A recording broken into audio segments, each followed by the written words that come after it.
los usos de suelo, la sanción para el DRO muchas veces nada más es una amonestación, una suspensión temporal de su registro como DRO, y esa suspensión temporal puede ser de 6 meses, 2 meses, un año, 2 años, y vuelve después a ejercer.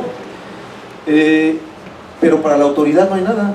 No hemos visto un solo funcionario público, por ejemplo aquí en Cuauhtémoc, que hemos tenido casos en donde pues ya la autoridad ha tenido que demoler un helipuerto, está en proceso de demoler 7 pisos de Baja California 370 y no hay ni un solo funcionario castigado. El DRO de ahí, como en ese edificio no hubo muertos, no procede ni siquiera el retiro de su certificado como DRO, simplemente una suspensión, o sea, un regañito y pues ya a ver cuándo te volvemos a cachar. Entonces creo yo que la ley está hecha para favorecer la corrupción, las instituciones están hechas para hacerse de la vista gorda, y yo creo que el modelo de DRO, que fue algo que se pervirtió con el reglamento de construcciones del 2004, precisamente aprobado durante la gestión de Andrés Manuel López Obrador y firmado por Alejandro Encinas, en ese entonces era secretario de gobierno, en donde le quitaron responsabilidades explícitas a la delegación y prácticamente se las dieron al DRO para que sea el responsable de todas las violaciones que se cometan al reglamento de construcciones. Pero otra cuestión aquí con respecto a los DRO son nombrados por la Comisión de Admisión de Directores Responsables de Obras, y esta comisión es presidida por el secretario de Obras. ¿Qué responsabilidad tiene el secretario de Obras frente a los edificios que se cayeron, en donde hubo muertos, en donde hubo un DRO responsable corrupto? Y pues el secretario de Obras no ha habido ningún pronunciamiento hacia él. Él fue el que los nombró. Es más, la Comisión de Admisión de Directores Responsables de Obras se integra con las propuestas que haga el secretario de Obras, porque son por designación, y si quieres a una consulta abierta, invitan al Colegio de Arquitectos, al Colegio de Ingenieros, al Colegio de Ingenieros Arquitectos, al Colegio de Ingenieros Militares, a todos los colegios. Él es el que hace la invitación para que nombren una persona para que pase a formar parte de la Comisión de Admisión de Directores Responsables de Obras. O sea, toda la responsabilidad está en quien invitó a los que integran la comisión, y la comisión es la que los autoriza. ¿Y dónde hay responsabilidad? No ha habido una sola responsabilidad, un solo señalamiento de responsabilidad, ni contra la Comisión de Admisión de Directores Responsables de Obras, ni contra el secretario de Obras, e incluso ni contra el secretario de Desarrollo Urbano y Vivienda, que es el secretario técnico de esa comisión. Entonces todo el modelito está hecho para que los responsables no sean sancionados, los responsables como autoridad. Aquí la autoridad fue la omisa. Los muertos, muchos de los muertos fue por omisiones de la autoridad o por actos deliberados de la autoridad. Y yo creo que otra parte debería ser que este modelo del DRO debería de cambiarse. No puede ser un modelo unipersonal. Debería de ser órganos de verificación que cumplieran, por ejemplo, la norma internacional ISO, la 17020, que es precisamente para unidades de verificación. Y en esa norma habla de mecanismos para evitar el conflicto de interés, o sea, para garantizar la independencia y de que en un momento dado no pase lo que pasa ahora, que es que un DRO está buscando clientes, los busca entre los desarrolladores los contratan, y entonces pues obviamente hay un conflicto de interés. Pues él es el que me contrató, él es el que me está pagando, y además él es el que me va a recomendar con otros clientes, porque si no ya no me contratan si yo no le autorizo sus caprichitos para violentar la ley. Entonces ese modelo ya no funciona, ese modelo causó muertos, y ese modelo actualmente no ha sido cuestionado por ninguna autoridad. Sí lo mencionan así, en términos muy generales, pero aquí el principal responsable es el secretario de Obras. No hemos visto ninguna sanción, ningún procedimiento contra él, ni contra la comisión que fue la que le dio la autorización con las certificaciones como DRO a estos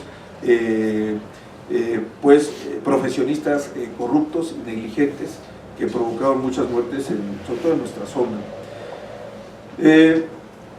Y la otra parte, el sistema penal acusatorio, pues no está funcionando.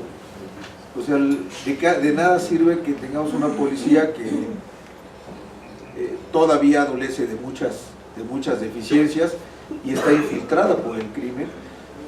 Si en un momento dado, cuando llegan al Ministerio Público, ahí se cae todo el proceso, ni siquiera llegan hasta el juez. O sea, es grave que ni siquiera puedan llegar estos delincuentes a ser pues juzgados por una persona que está calificada y que todo se quede a medio camino, ¿no? Entonces yo creo que hay mucho que hacer, hay mucha responsabilidad de quienes nos han gobernado, pero también hay mucha responsabilidad de quienes han hecho las leyes, tanto en el Distrito Federal como a nivel federal. Pues no sé si haya otra pregunta, Abel. ¿Puedo más? Dos cosas. A ver, sí, breves para que ya puede ser el uso uso de la palabra, Alejandro. Como tú acabas de decir que hay un secretario de Obras Públicas, entonces no entiendo, habiendo en la ciudad un secretario de Obras Públicas, que hay una obra como Mazal, que costó unos cuantos millones de pesos, los cables no se pueden enterrar porque está malita la obra, un año y medio todo Mazal cortado, quebraron no sé cuántos negocios, no conforme con eso hicieron dos días sobre Horacio, porque parece que los comerciantes de Mazarí, que eran pocos los que quebraron, están quebrando los de Horacio. Los ciclistas siguen andando por el camino.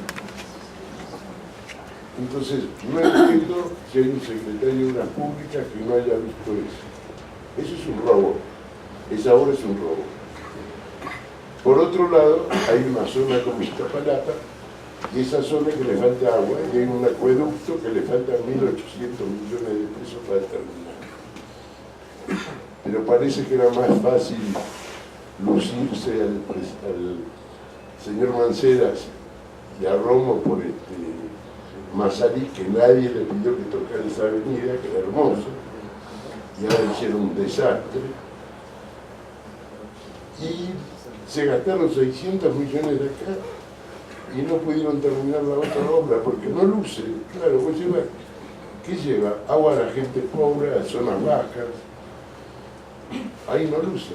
Y lo otro que no escuché a ningún político de ningún partido, nadie, las autoridades, es de formar un grupo profesional de rescate. Estamos en un país que tiene, hay terremotos. Y desde el 85 a la fecha, nadie. Claro, cuando pasa el terremoto hay accidentados, vienen ayudas del exterior, y acá parece que los funcionarios se quedan tranquilos diciendo nuestros heroicos todo. Sí son heroicos, pero no tienen elementos, no tienen tecnología, no tienen equipo, no tienen ni vehículos para jugar. Y creo que ese es un papel. Vivo acá, me tocaron todos los terremotos, ya viví para ver. En el 85 no había ni balde para mover los cascotes en el centro, en el hospital general. Y estamos en la misma. Nada más. Gracias. Alberto, brevemente, por favor. Ya para conclusión, ya escuchó la mayoría de las respuestas de mis vecinos. Entonces sí nos gustaría que cada punto que se señaló, sobre todo la parte de seguridad, la parte de los terremotos que va a seguir temblando, que ahí tenemos fallas que corren a través de la ciudad, dos fallas grandes. Todo eso no está, hay un mapa geológico que no se atiende, por qué se sigue construyendo, como sigue construyendo, están esperando a ver cuántos se mueren, no importa, ya se van con toda la impunidad. Por otro lado, la ley de seguridad interior, a ustedes, si llega a ser jefe de gobierno, le va a afectar, pero nos va a afectar a nosotros como ciudadanos. ¿Por qué? Porque como demostraron que nuestras policías son ineficientes, según ellos, ahora nos meten, en este caso, al ejército. Pues eso es bien grave, porque vamos a estar en un estado de sitio que ya está anunciado. Si no tenemos un gobernante que sea inteligente, que sea político, para poder evitar esto. pero además va a necesitar del apoyo de la ciudadanía. Así que piensen seguir igual como han venido los anteriores, Mancera, el anterior, ¿cómo se llama? Monreal, no, pero los de jefes de gobierno. Marcelo. Todos ellos lo que hicieron fue saquear la ciudad. Y no lo digo por estar hablando, lo digo con hechos. Y esto es lo que tenemos, la ciudad que tenemos ahorita es la consecuencia de ellos. Pero ahora sí, como dice usted, los ciudadanos vamos a participar. Le pedimos de favor, en su conclusión, todos los puntos que tocaron mis vecinos, nos dé la propuesta y cuál va a ser su equipo, cómo va a resolver toda esa problemática, porque necesita un equipo, necesita gente capaz, no que venga, y cómo va a ser las medidas de anticorrupción que su gobierno, en caso de que se llegara a hacer, cuáles son las que va a ejercer. Muchas gracias. Muy amable. Pues bueno, cedemos el uso de la palabra a Alejandra Barral. Si quieres sentada, con toda confianza. Sí, más con mi libreta. Muchas gracias. Voy a tratar de abordar efectivamente todos los puntos que aquí se han planteado. Iniciaría con lo que plantea Quetzal del tema de género, que evidentemente por obvias razones siempre ha sido para mí una constante el trabajo en favor de las mujeres. Es mi género, lo conozco, así me formé, así inicié en un gremio mayoritariamente de mujeres, pero además yo soy una convencida de que en la medida que las mujeres tengan empoderamiento, y el empoderamiento no son apoyos clientelares, no es un asunto asistencialista, es un tema de verdadero empoderamiento. Ese empoderamiento le llega a las familias, eso no es un asunto de casualidad. En esta ciudad ya más del 30% de los hogares están encabezados por mujeres, no necesariamente mujeres madres solteras, a veces todavía es más complicado porque los encabezan mujeres que tienen a la pareja, pero que son ellas las que tienen que salir adelante.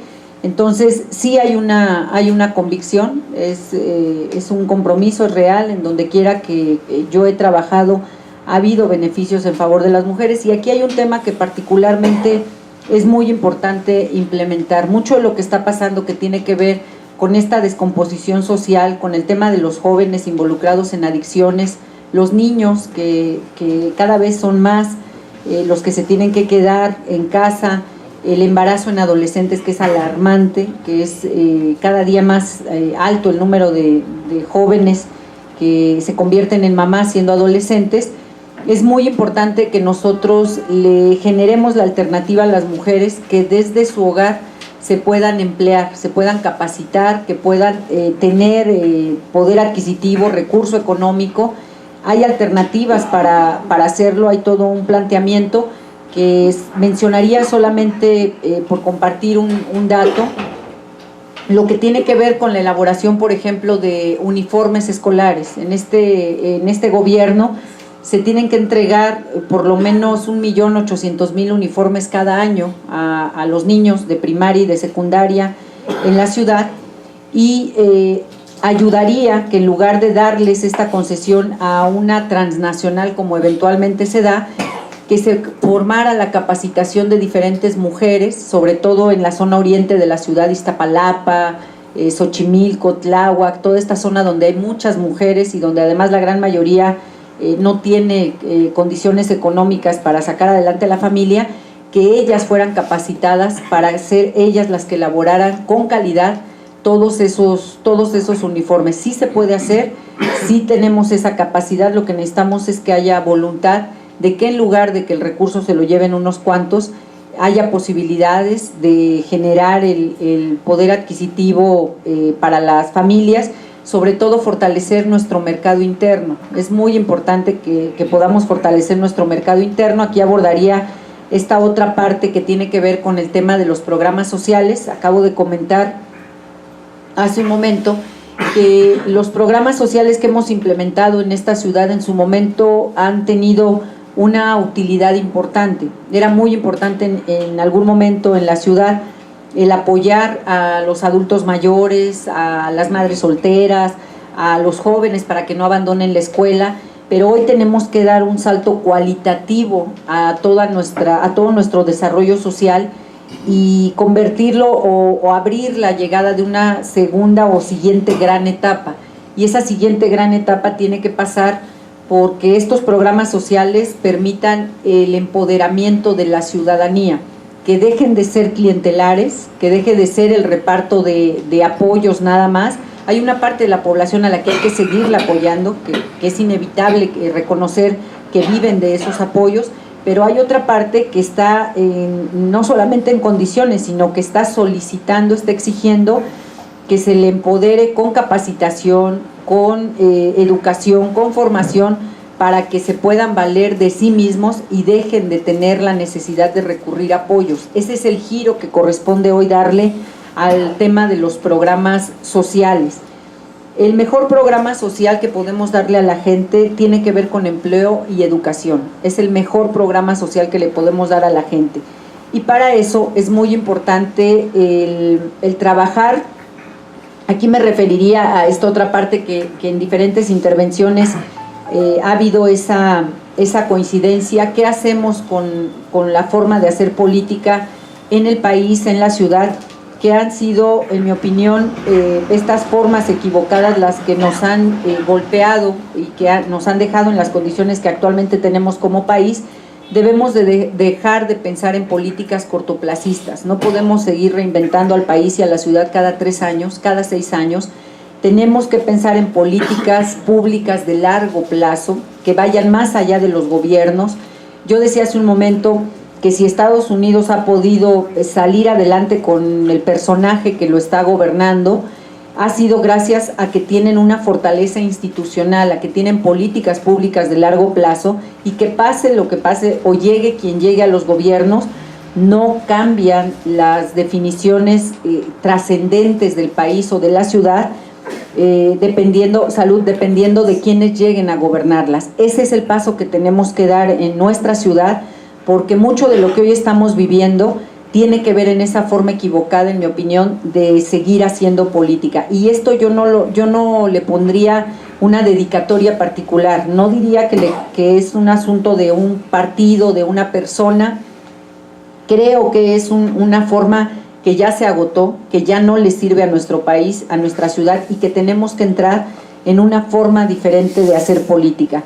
Y eso sí tiene que poner por arriba de los partidos decisiones trascendentes, que a veces no necesariamente son las más populares, pero que necesitamos en ese gobernante, espero en esa gobernanta, necesitamos que haya carácter, que haya determinación para tomar medidas que no necesariamente sean las más populares, pero que efectivamente estén pensadas en sacar adelante a la ciudad. La única forma de hacer esto, en mi opinión, es apoyándonos en profesionales. Esta ciudad no puede seguirse trabajando a partir de visiones personales, para no llamar ocurrencias. No quiero descalificar a nadie, ni a jefes delegacionales, ni mucho menos. Yo de lo único que hablo es de que necesitamos que haya solidez en la forma de hacer política, y hay que reconocer que esto no puede seguir siendo un asunto de personas. No podemos estar cruzando los dedos y apostándole a que ojalá que quien venga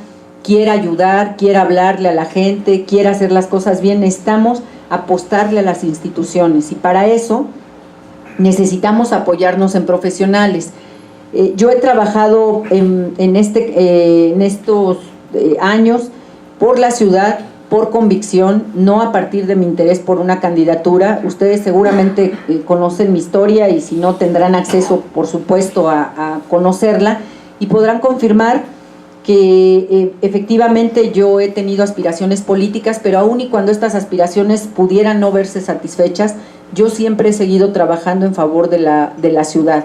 ¿Qué les quiero decir con esto? Yo sé que me va a ir bien, pero con independencia de lo que corresponda políticamente, yo voy a seguir trabajando en esta ciudad, porque voy a seguir viviendo en esta ciudad, porque me interesa que en esta ciudad vivamos sin miedo. Yo reconozco, y es muy lamentable, en este país y en esta ciudad vivimos con miedo. Eso no es normal. Cuando uno sale de la ciudad o del país, te das cuenta que no es normal vivir con miedo, que si sales a la calle, como aquí lo comentaba hace un momento Gustavo, lo comentaban varios de ustedes, se te acerca alguien